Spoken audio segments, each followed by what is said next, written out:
Hello, everybody, and welcome to episode 29 of the Pet Behavior Chat. So, this episode is the first in kind of a two-part or a two-episode series that's going to be looking at stress.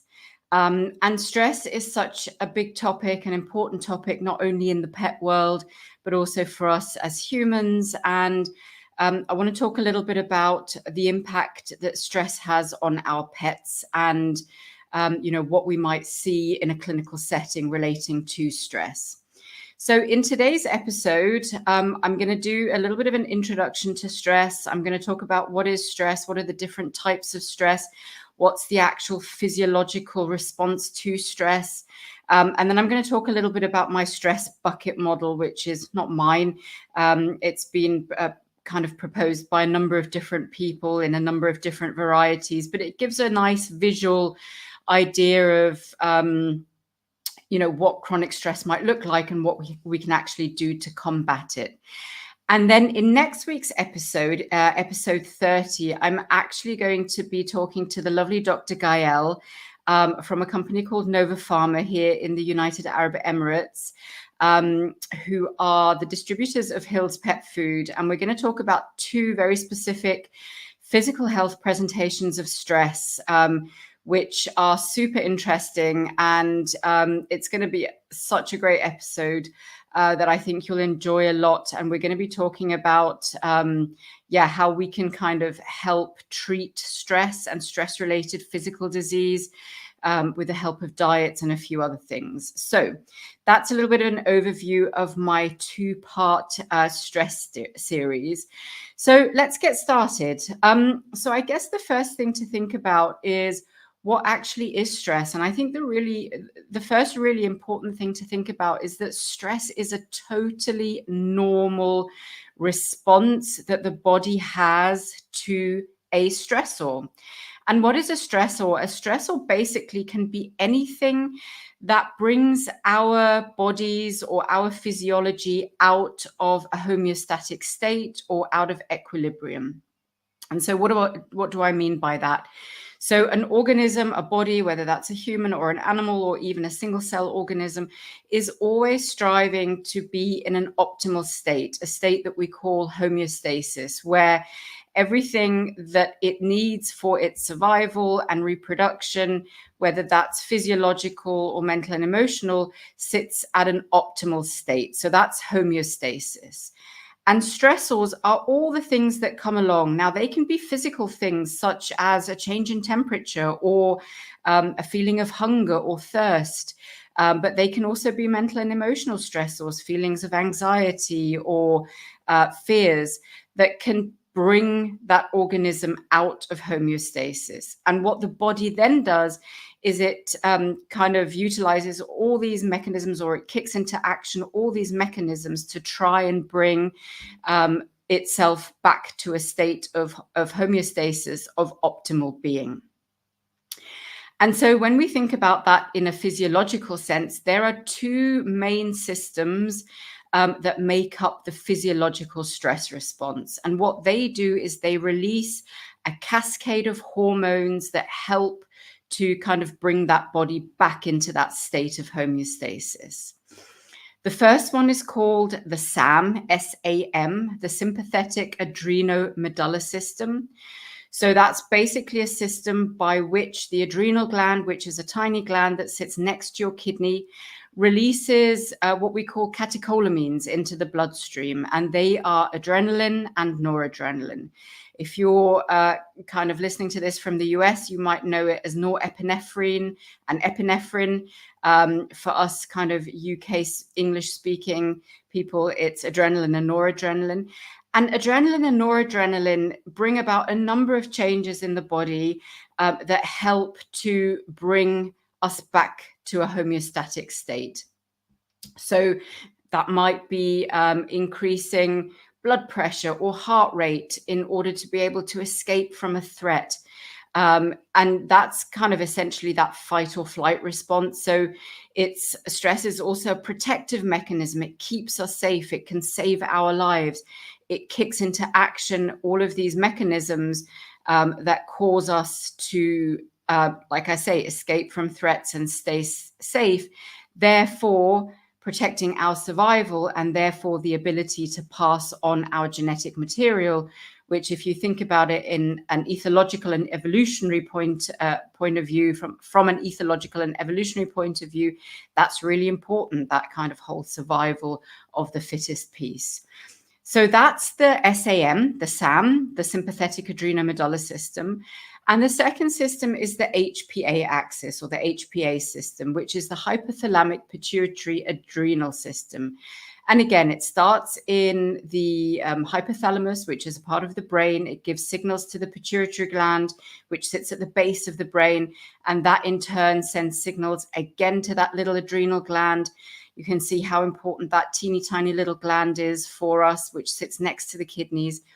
And this time, the gland releases cortisol. So glucocorticoids, essentially cortisol, which again brings about a number of different changes within the body that helps to bring us back to that homeostatic state.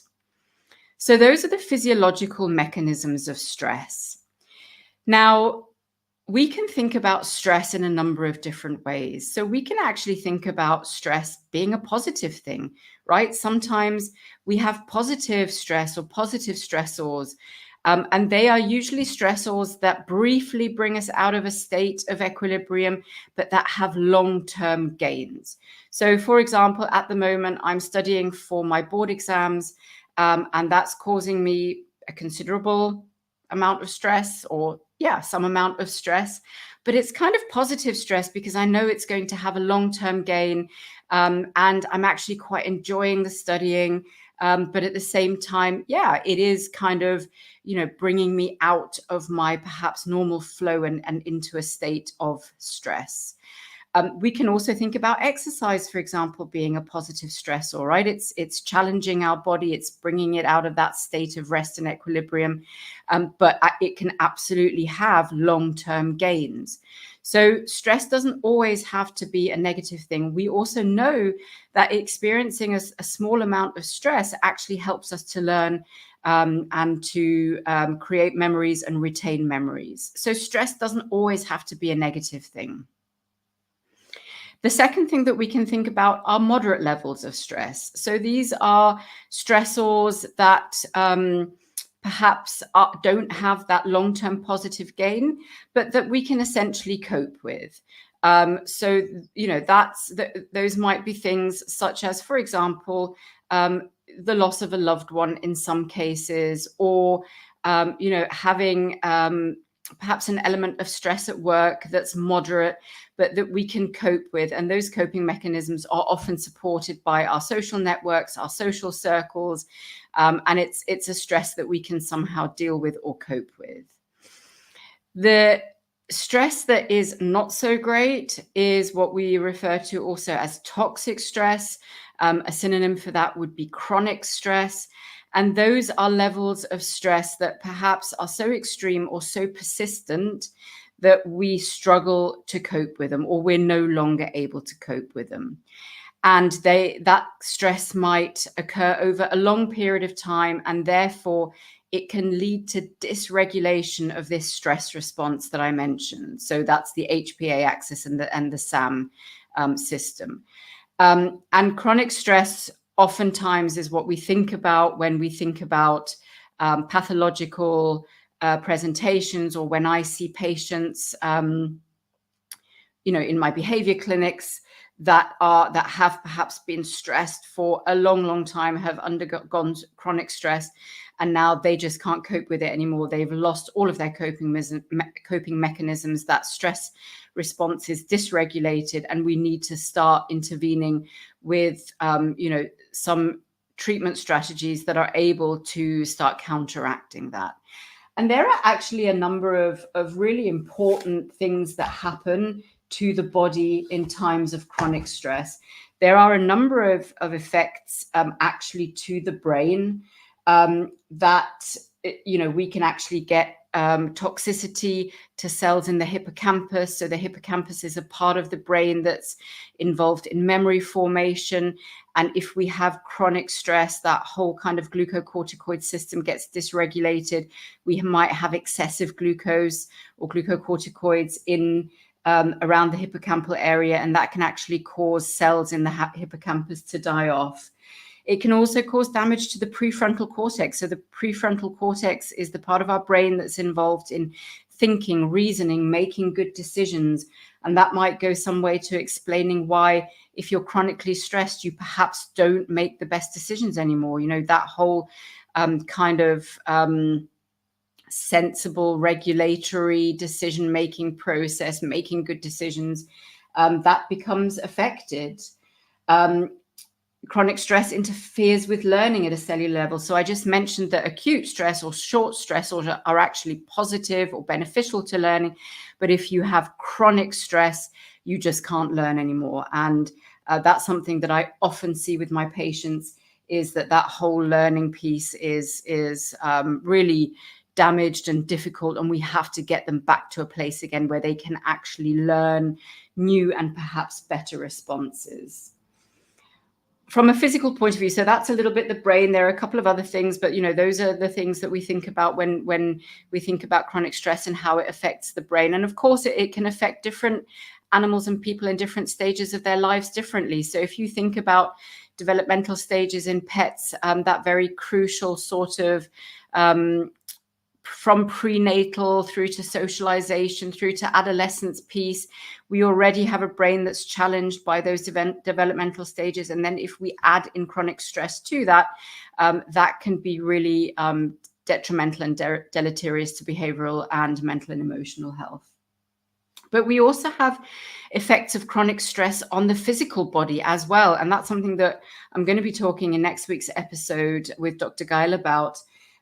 We have a weakened immune system. If you think about cortisol, the chronic excretion of cortisol, that definitely affects the immune system. That can lead to reduced wound healing. It can make pets more susceptible to diseases, especially things like parvovirus, any kind of virus or infectious diseases, anything like that.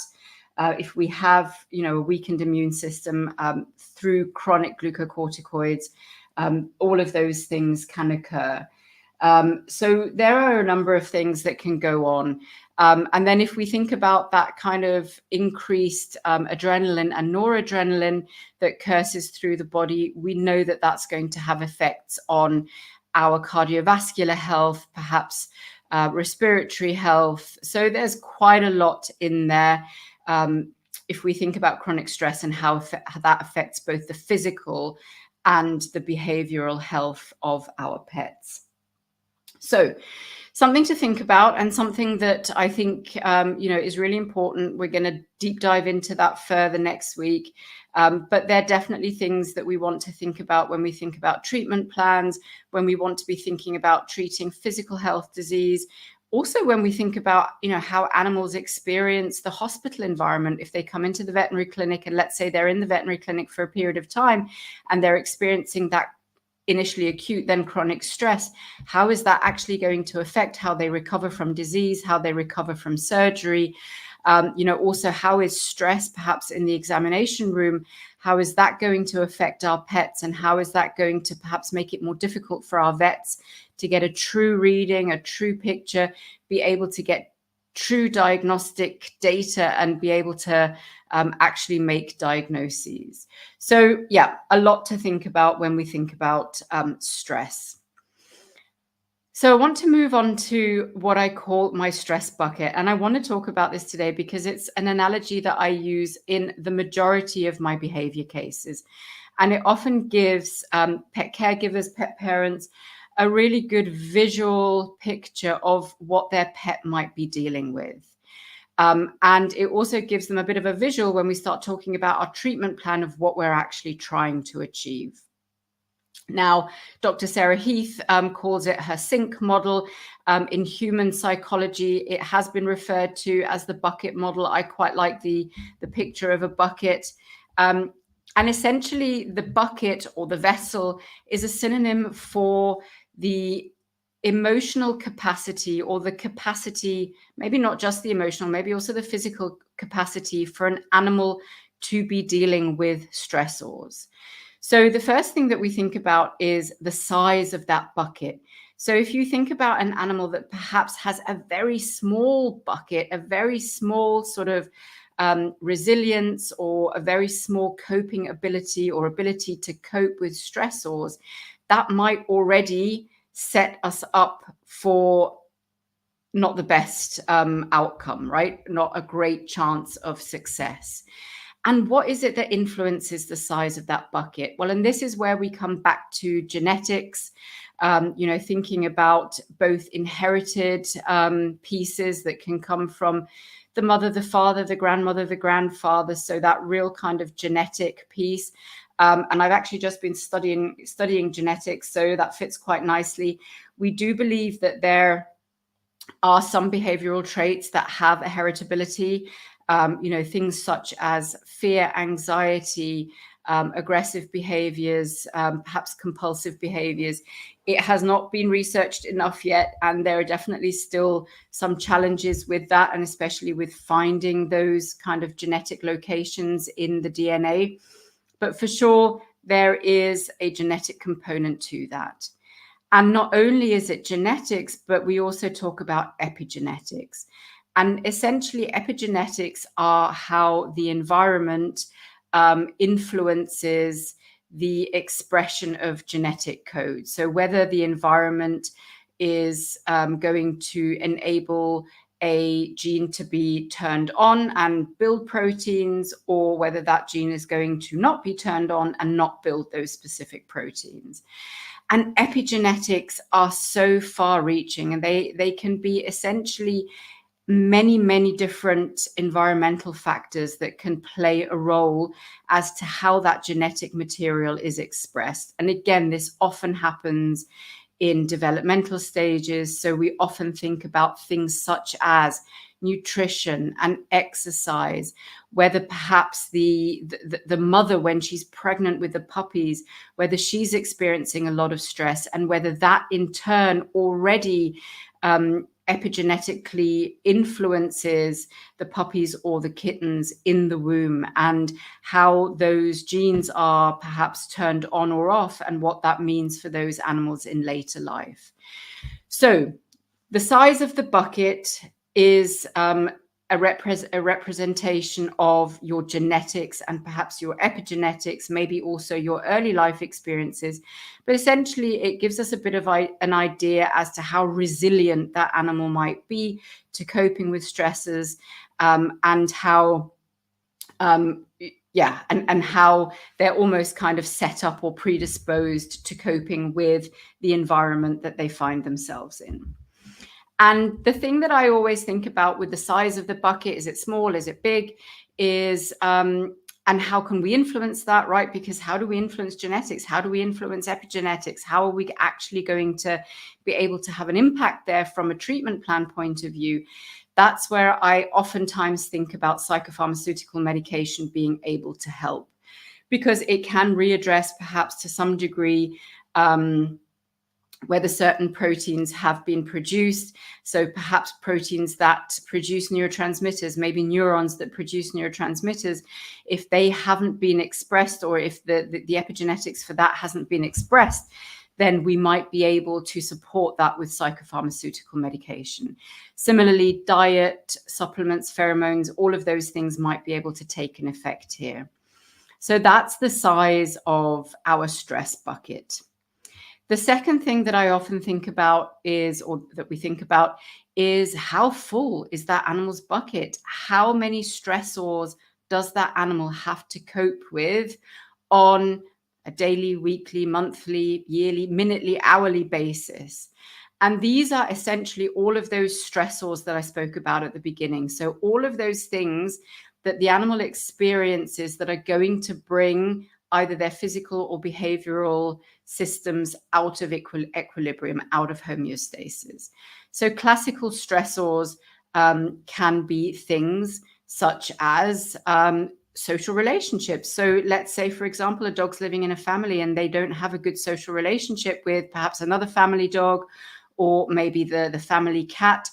Every single one of those social interactions is going to be filling up that bucket, especially if those are negative social interactions. Every time the animal gets scolded or punished, that's a stressor, especially a negative stressor, that's going to be filling up the bucket. Every time an animal perhaps sees somebody walking past a window that it perceives as a threat to its territorial security, maybe that might be a stressor. Every time a dog goes out on a walk and has an interaction with a dog, with another dog, or with a person perhaps that isn't necessarily positive, that can be a stressor. Every time the child in the family grabs at that dog while the dog is perhaps resting, that's a stressor. Then we have internal factors such as pain, disease, all of those things also acting as stressors. So you can start to see there are a myriad of stressors that start to influence our pets' lives, especially perhaps in a domestic environment, maybe in an urban environment for some animals, and how that kind of influences their mental and emotional state, perhaps their mood state, but certainly their stress state. So this is also something that sometimes is colloquially referred to as trigger stacking, right? Again, that picture, you can imagine all of those stressors stacking up and filling up that bucket. And certainly when those buckets then start to reach their maximum capacity, that's when we start to see fallout from that sort of stacking of stressors. And that can be behavioral, mental and emotional, or also physical fallout. So we might see physical disease, we might see behaviors that are somehow coping behaviors because of the high stress or load, or we might see mental and emotional shutdown. So you could see a state of learned helplessness, or animals that kind of withdraw into themselves, stop playing, all those types of things we can see. So, and then again, remember the size of the bucket. If you have a smaller bucket, it's going to be quicker to fill up. Whereas if you have a larger bucket, there's probably more resilience to the number of stressors that can come into your life before we have that kind of overflow situation. And so skipping one step ahead, I guess, is when I think about my treatment plan, and this is how I often explain it to clients as well, is that when we think about treatment plan, number one, we want to increase the size of that bucket. And I've already mentioned, oftentimes this is where psychopharmaceuticals come in, and diets, pheromone supplements, those types of things. But we want to also prevent that bucket from filling. So how can we reduce stressors? And this is often where the environmental management piece comes in. So reducing that animal's exposure to triggers. And so in some cases that are very severe, that can be, quite an extreme protection against triggers or stressors in the first instance. So we might recommend let's stop walks for a period of time, because we want to actually give that animal an opportunity to drain some of that that stuff that's built up in the bucket. And we also want to make sure that we get them back to some kind of state of equilibrium that we can then start to work with. Because if you have an animal that's functioning from this very high state of stress, it can be quite difficult to make positive changes. We obviously also always think about treating physical components. So, what might the physical stressors be? So if we have pain or disease, we want to start treating that so that we can drain some of that away from the filling of the bucket. We start to really think about emptying that bucket, and especially preventing it from filling up even further. So that also can be things like if the animal gets stressed or triggered by people or dogs or cars going past the house, how can we, manage that? Can we put some kind of visual barriers in place? Can we use curtains or blinds or frosted glass stickers to reduce that kind of visual impact? Can we use music or white noise machines to drown out some of the some of the noises that the animal might be getting stressed by? How can we kind of intervene in social interactions?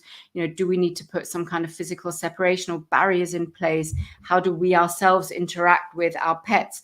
We need to stop punishment. So all of those things go into that kind of preventing the stress bucket from filling up.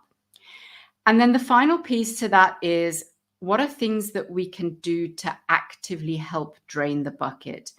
And for people, we might be thinking about things like meditation or mindfulness or yoga. In some cases, physical exercise can be helpful here if it's appropriate and not so extreme that it's going to end up filling the bucket again.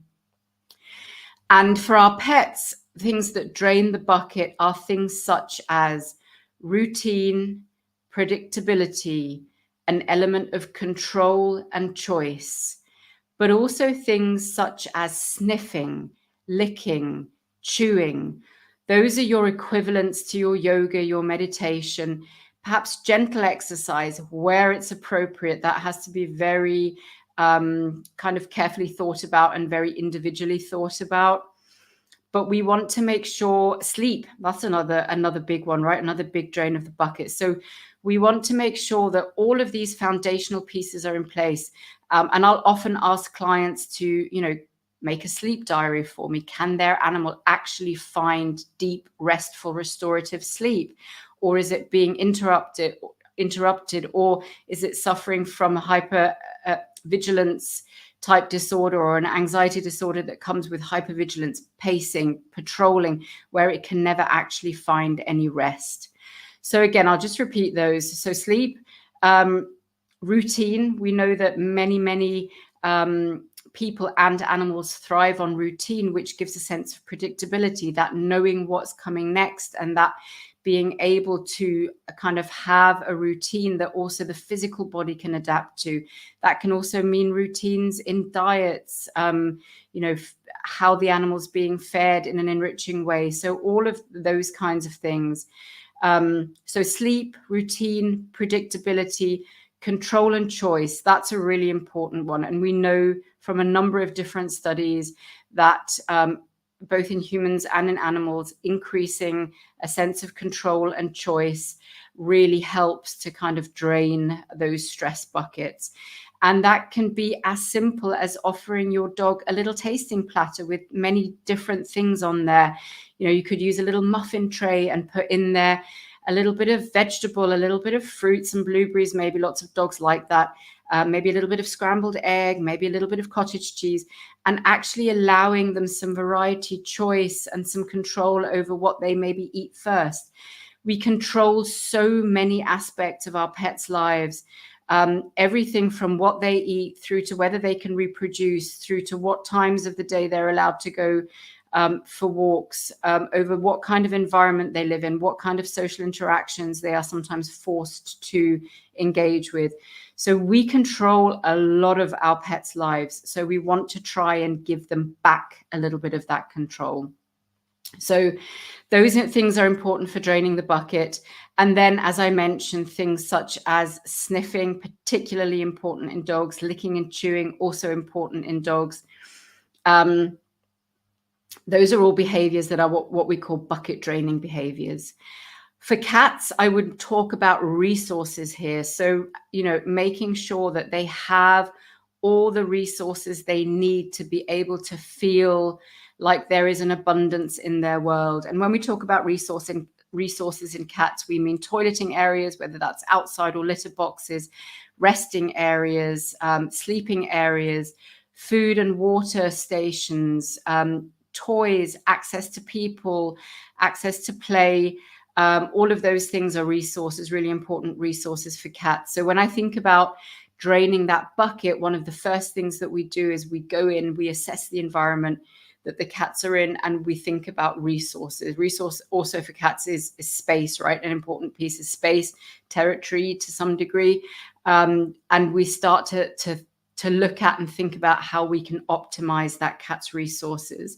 And that's where Nora is amazing. So Nora, can really go into a home and really deeply assess how things are set up for that cat. So obviously cats and dogs are different, and different species have different requirements. With horses, we think about the 3 Fs: forage, friends, and freedom. Again, that would be sort of things that we look at for those bucket draining behaviors. But that's essentially an overview of sort of a very kind of visual overview of what I think about and how I often explain to my clients, what the goal of our treatment plan is and how we want to start bringing that animal into a much more or a much better state of equilibrium and homeostasis. And I did forget to mention one really important thing there: safety. Safety, a sense of safety and security for, I would say, all species: dogs, cats, horses, rabbits. A sense of safety and security is a big piece of that bucket draining element as well. Having a safe space that they can retreat to, but also having secure attachments, secure social attachments, and safe social attachments. So as you can see, a lot goes into it. But on the plus side, I mean, there's a lot to think about, and that's where we as veterinary behaviorists come in, and that's where we really start to get creative with our treatment plans, because also each patient is an individual. So on the one hand, a lot to think about, but on the other hand, look at all the things that we can positively impact and influence to actually be able to help this pet, get to a better state of stress homeostasis. So I'm going to finish here. I hope you found that helpful and interesting. And I'm really looking forward to next week's episode, which is episode 30, which continues on our theme of stress, looking at a couple of very specific kind of diseases which sit on that sort of interplay between physical and mental and emotional / behavioral health. And I think you're going to find it really, really interesting. I absolutely loved recording episode 30. It's one of my favorite episodes, I have to say. It's such a great conversation with a fellow professional, about an area that's very, very dear to my heart. So I hope you tune in to next week's episode. And for now, I'm going to leave you and let you go away with some thoughts on how you can empty both your own as well as your pet's stress buckets. All right. Bye for now, everyone, and see you next week.